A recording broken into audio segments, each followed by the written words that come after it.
Сәлеметсіздер ме, мен тыңдармандарым? Бүгін тыңдайтын әңгімелеріңіз Ғабит Мүсірепов ағамыздың «Адамның анасы» атты әңгіме. Соңына дейін тыңдаңыздар, ұнаса лайк басып, парақшама тіркеліп кетіңіздер. Адамның анасы. Менің сол жақ бүйірімнен қара бұлт қаптап түтінденіп келе жатыр. Бұлттың салмағы жерге батқандай, жер қайқаңдап қабағын шытқандай болады. Қара бұлттың жап-жалбыр бұйра көлеңкесі бауырымен жер сызып дегенше көз көрім жерді шауып жетті. Мен де қалбаңдап қасымда келе жатқан менің көлеңкем де қара бұлттың қарасұл көлеңкесінің қойнына кіріп кетті. Күзгі бұлт бет сары күн көрпеге оранғандай қара бұлттың артына жасырынды да кірпіктерін жерге шанша қойды. Жер үстінде адам баласы болудан қасиетті не бар дейсің? Тек қандай адамның баласы болу керек, соны айт. Бұған қосатын бір сөз, адамды езетін адамның баласы болма. Адамды езетін адамды адамға да санама. Әрине, адам өмірінде көп қиындықтар ұшырасады. Онсыз өмірдің өзі де өлімтіктен тең, сұр көлеңке болар еді. Күрес пен күлкі, қайғы мен шаттық, алыс пен жеңіс, жеңіс пен жетіліс болмаса, бұл шіркіннің өзі де тұнған мұз, ұйыған айран емес пе? Әңгіме таудай қиындықты тымақтай сілкетін заман жасауда ғой. Жасаймыз да ондай заманды. Адам баласы болуға не жетеді дейсің? Не көрмейсің, не білмейсің? Істегің келсе не істемейсің? Тек істемесең ғана еш нәрсе қызықтырмайды. Не қинамайды, не қуандырмайды, не қайғыртпайды, іс табылмайды. Қуаныш шаттыққа да бейжай, шақырылмаған қонақтай ығысып қарап, орныңды таба алмай, кездескен бұтаққа ілге кетесің. Менің оң жағымда тырбиған талсымақтың арасында теңселіп келе жатқан көк адамның бастары қылтияды. Терең теңіздің шулаған толқыны бұлардың даусын әрең ғана естіртеді. Бұлар Сухумнан Әшемірге жұмыс іздеп келе жатқан аштар. Мен бұларды жақсы білем. Бірге істесіп күні кеше есебімді бірге алысқанмын. Бұлардың кейін қалған себебі күннің шығуын теңіз жағасында көрейін деп мен түнде шығып кеткем. Біреуі томпақ бет, сары орамал тартқан жас әйел, басқалары еркек. Әйел буаз, іші тегенедей төңкеріліп, алқымына тіреліп тұрған сияқты. Кәдімгі күнінде мұң көрсең бір қарамай кете беретін жыпына адам. Нұрсыз көзі бозарып, қорыққан қояндай алайып, ұясынан шығып барады.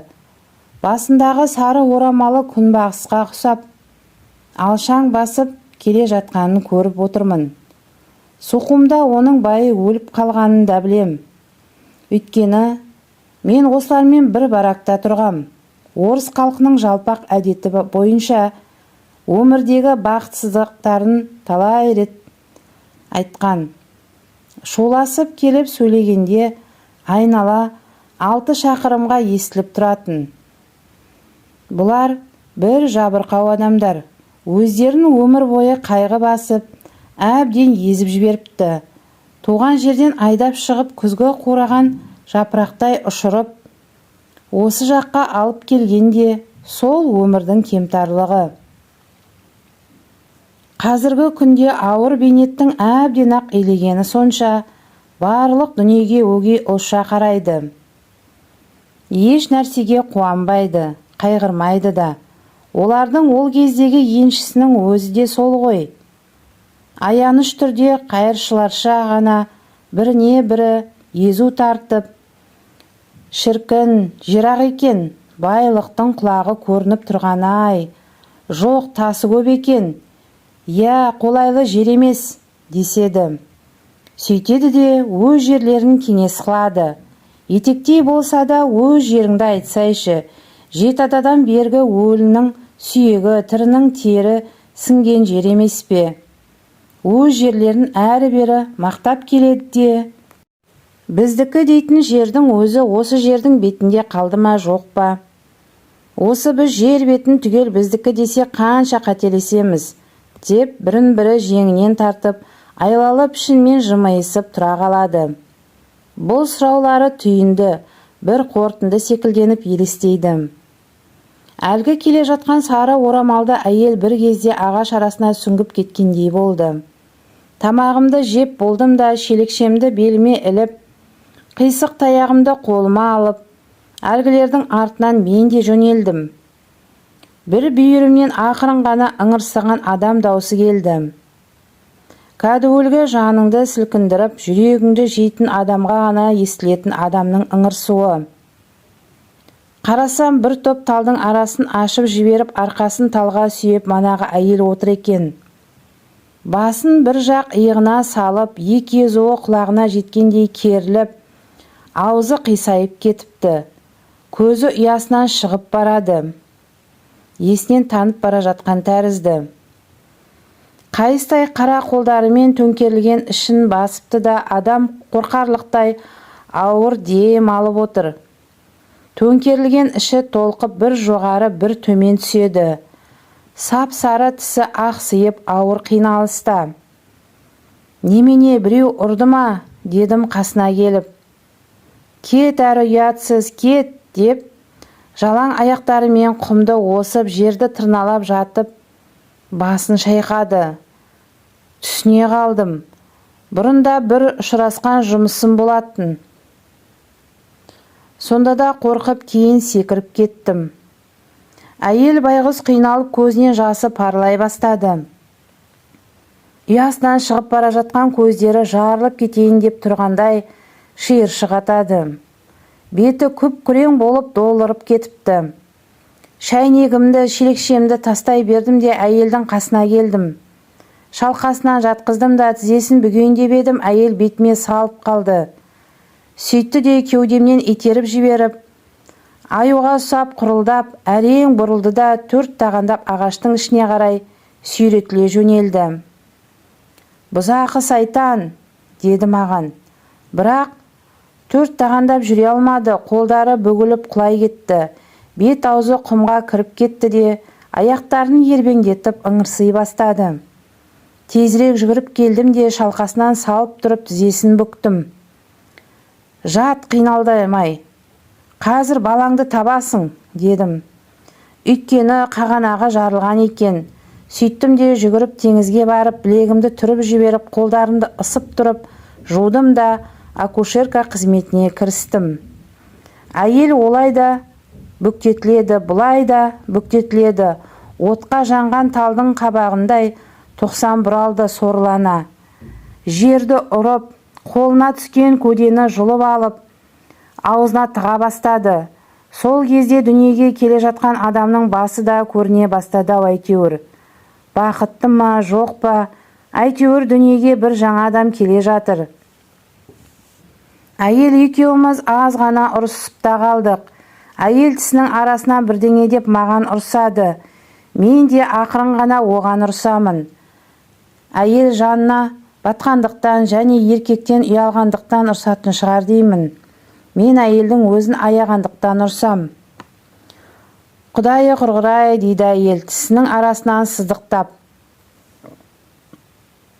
Көкпеңбек еріндері тістеп алыпты. Аузынан қанды көбік бұрқырап жатыр. Күнге күйіп кеткендей, бояусыз көздерінен домаланған жас, бұршақтай ырбиды. Сорлана денесінен дене бөліп, бір адам екіге бөлініп, ауыр бейнеттің ақтық сағатын өткізіп жатыр. Кет деймін, неткен ұятсыз едің, дейді әйел әлсіреген қолдарымен мені кеудеге итеріп. Ақмақ болма, балаңды табуыңды біл, деймін мен оған кейіп. Бейшараны қалай аямассың, жүрегімді ойып бара жатқаны сонша, менің көзімнен де жас бұрқ ете түсті. Болсайшы жылдамырақ, деппін айқайлап. Мінекей менің қолымда қызыл шақа адам жатыр. Көзім жасқа толып тұрса да, қып-қызыл екен анық көрем. Туа салып дүниеге риза болмай жатыр. Бұлқынады, тырбаңдайды, жағаласып жүр. Әлі де кіндігінен шешесінен байланысып жатса да, барқырақырап баж-баж етіп, мен дейді. Бәлекет жылмаңдап қолымнан түсіп те кететін.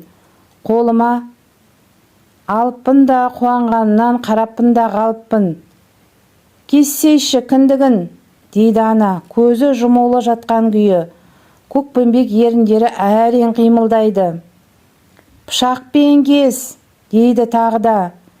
Менің пышағымды баракта біреу ұрлап әкеткен. Сондықтан баланың кіндігін тісіммен қырықтым. Бала бақырады, жаңа ғана сөніп жатқан көздері жайнап. Ана күле бастады. Қайыстай қара қолдары қалтасынан бірдеме іздеп. Қалтамда бір жіп бар еді, кіндігін байлайтын, дейді ана күлімдеп. Өзің жөнделе тұр, мен баланы шомылдырып әкелейін, деп баланы ала жөнелдім. Ақырын әй, ептеп, байқа ақырын, деді ана. Қолымдағы қызыл адам ептеуді керек ететін емес, жұдырығын түйіп алып, мен, дейді барқырап. Сен, нығая бер, болаттай берік тастай қатты бол. Әйтпесе өз жақындарың ақ басынды жұлып әкетеді, дейім балаға. Теңіздің езуі көпірген толқынына тосып кеп алғанымда, бала манағыдан көрі, де басымырақ айғайға басты. Арқасы мен кеудесіне ақырын ғана шапалақтағанымда көзін тыржитып тыпырлай бастады. Айқайла, көтер көкке дауысыңды, қызыл адам, дейім қызыл адамға. Қайтып келсем, ана көзін жұмып, ерін тістелеп, баланың жолдасына толғатып жатыр екен. Ыңқылдап жатып, өзіме берші күнімді, деді. Жата тұр, асықпай. Жоқ, берші өзіме, деп қалтыраған қолдарымен түймесін ағытып, көкірегін әзірлей бастады. Көкірегін босатуға жәрдем бердім де баланы анасының жып-жылы бауырына салып ем. Біле қойды, білем. Барылдауын қойып, тыйшыға бастады. Ана баласын қандай таныса да, бала да анасын сондай тани қойған сияқты. Бір кезде ащы бір айғайлады да, ана да күліп жіберді. Ананың сөнген көзі жайнап сала берді. Қуаныш, сүйеу, мейірімділік ойнады ананың көзінде. Менің шелекшемді әперші, деді маған. Шелегін әпердім, ананың бетіне де қан ойнай бастады. Енді әрі кет, деді бір кезде. Әуреленбе, мен ақ істеп тастайын. Жоқ, әрі кет. Ағаштың ішіне барып жасырына қойдым. Азырақ шашағандаймын. Бірақ кеудемде бір әдемі құстар ән салып тұрғандай. Ән сондай әдемі, толқын үнімен екеуін жыл бойы тыңдауға да болатын. Бір кезде әйел орнынан тұрды. Әй, неге тұрдың, дедім. Қолымен жүрге сүйеніп отырып, мына қарашы, сәулем қалай әдемі ұйықтайды, дедім. Әрине баланың бәрі де осылай әдемі ұйықтайды. Күзді жалқын жапырақтың үстінде ұйықтап жатқаны болмаса, басқа түк айырмасы жоқ. Сен ана азырақ жата тұр, қазір тұруға болмайды, дедім әйелге. Жоқ, тезірек тұрып әлгілерге жетпесем бола ма? Қайда? Әшемірге ме? Я, сонда. Жолдастарым бірталай жерге барып қалған шығар. Тезірек қуып жетейін. Апырмау, сен жүре аласың ба? Жүрмегенде қайтем. Оларға жетпесем болмайды. Жұмыстан қалайым ба? Ана тал түбіне жұдырығын түйіп жатқан қызыл адамға мейірімді көзінің барлық нұрын төгіп, қараған сайын бетіне қан жүгіреді. Ананың нұрлы көзі баланы ақырын ғана еркелетіп қана сипағандай болады. Таңертеңгі тымақта күннің көзі ғана осылай сипай алады дүниені. Бұтақ теріп от жақтым да тастан жерушақ жасап шай қайнаттым. Ана қазір саған шай ішкізем. Шын ба? Жақсы болар еді, кеуіп қалдым білем. Сені әлгі жолдастарың неге тастап кетті? Тастап кетуші ме еді, өзім қалдым. Өздері азырақ ішіп алып еді. Жақсы болды. Әйтпесе олардың алдында қалай босанар едім. Осыны айтты да ұялды білем. Білегімен бетін жапты. Бұл бірінші балаң ба? Я, бірінші балам. Сен кімсің? Мен бе адаммын ау деймін. Әрине адамсың. Қатының бар ма еді? Жоқ, әзір реті келмей қойды. Өтірік айтасың. Неге? Ендеше қатын жұмысын қайдан білесің? Оқып едім. Студент дегенді білетін шығарсың. Неге білмеймін? Біздің поптың баласы да студент еді. Поп болам деп оқып жүр. Мен де солардың бірі. Жарайды, су әкелейін. Ана баласына қарады да, дем алам екен деп құлағын салып тыңдады. Жуынар едім. Су таныс емес, неткен су өзі, әрі сортаң, әрі ащы. Осы суға шомыл. Бұл нағыз денсаулыққа пайдалы су дедім. Қой әрі. Рас, әрі жылы болады. Сен бірдеме білетін шығарсың. Мен суға келдім. Тастан тасқа секірген толқындар жалын жалбыратып, сынаптай ойнап ән салады. Күзгі алтын жапырақтар толқында қалқып, алтын жаз ақтық күндерін шаттықпен өткізейін дегендей-ақ сағымданып сылаң қағады. Қайтып келе жатсам, ана жан-жағына қаранып тастан тасқа еңбектеп барады екен. Ей, не істеп жүрсің? Әйел отыра қалды да бірдемені жасыра бастады. Түсіне қойдым. Маған бер, мен көміп тастайын. Айналайын-ай, көмбеуге болмайды ғой. Дұрысында моншаның табалдырығына көму керек еді деді. Бұл араға жақында монша салынбайды. Сен ойын қыласың, мен қорқам. Аң жеп қойса қайтем. Баланың жолдасын жерге беру керек қой деді. Мойнын бір жағына бұрып отырған күйі ап-ауыр бірдемені маған беріп жатып. Тәңір жарылғасын, тереңірек көм, баламды аясаң, деді ұялған дауыспен. Жұмысты бітіріп қайтып келе жатсам, ана теңізге шомылып келеді екен. Үсті басы су, көйлегі бар жағына қисайып кетіпті. Шіркінде аюдың күші бар шығар деп ойладым.